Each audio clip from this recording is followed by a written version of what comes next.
Homelessness has been a rising issue in Canada, but what's causing the drastic increase? Is it the result of poor choices, government failures, and whose responsibility is it to solve the issue? Welcome to My Generation. Today we're looking at this issue and specifically how it's impacting my age group. Because according to a Youth Without Shelter study, 20% of the Canadian homelessness population are between the ages of 13 and 24. How do we feel about that, guys?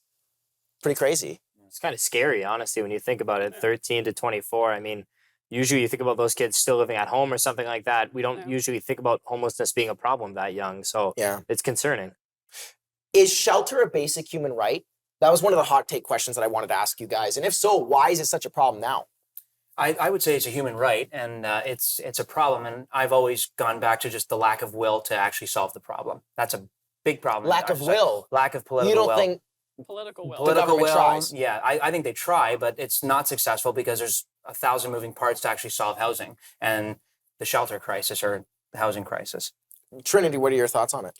I think that the fact that the age group is 13 to 24 is just really sad. That's really young to be in the streets. Yeah. The role, there is definitely a role that parents play. Yeah, like I just, it's hard to find, okay, how would a 13-year-old go from having a roof over their head to being on the streets? Right. Like, what's that path? What would we say causes homelessness on that topic? I mean, what are some of the primary causes of homelessness? Look at what's happening right now. There's an affordability crisis going on but across the country. 13-year-olds, I would argue, don't really deal with the affordability crisis. But it's the people that they're living with. Their parents, they could have lost their homes. Some, maybe they've disappeared. We don't know what the actual cause is. But what about the ones that just live on their own? At 13 years old? I would argue that there's between 13 and 24, a lot of them are living on their own on the streets. Because they're probably suffering the most. If you're 13 to 16, you're probably either still in school, or if you're in university, it's hard to juggle school, job, work a job that pays a living and pays the rising cost of rent. Yeah. One thing that is interesting is that a lot of young people who don't, or who go on the street, actually don't graduate high school. So does education play a role? Like, we should be forcing people to finish at least a high school education, or not forcing, but trying to? I mean, forcing is tough, but obviously, we know if people are more educated, usually in a broad sense, we're saying that their income is going to increase with their level of education. It's not perfect correlation, but that's usually how it goes. So obviously, the more school we can get people through, the better odds they're going to have later on in life to earn more money. Right. Yeah. There's another one. When I was doing research for the topic, trauma was a big cause. What kinds of trauma can these young people be experiencing as they're growing up?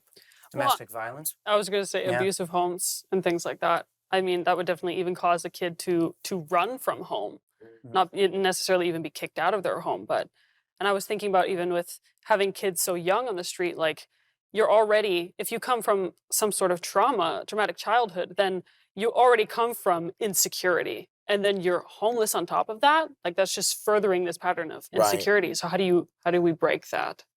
Chris, what do you see are some typical traumas across the board? Yeah, I think it would be an abusive home, right? Like whether it's domestic violence, whether it's, parents, hitting kids. I have no idea, but obviously something that's causing people to say, I don't want to be here anymore. And the alternative is better. So it's obviously pretty severe if it's causing kids or young people to leave their home and go live on the street. Right.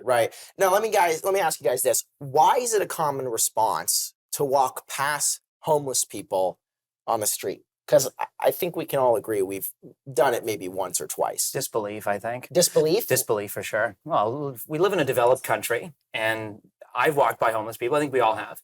And the biggest question I have is, why is that even happening? And I think that's the question a lot of people have, is why is there somebody who is homeless in Canada, our country? It's a rich country. I think it's disbelief. Now, as we mentioned, and we'll get into this here, so I have some interesting numbers. 63% have experienced some form of childhood trauma and abuse.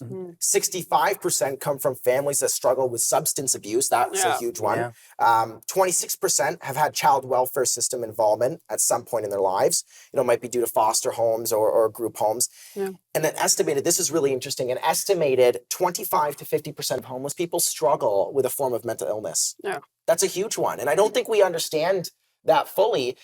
Have you guys just naturally assumed that maybe addiction to drugs of some kind is the problem here? I'm going to pause you right there. We'll get into it in segment 2. When we return, we'll look at some of what's contributing to the problem. I sat down with Mary Lloyd to discuss the issue a little further.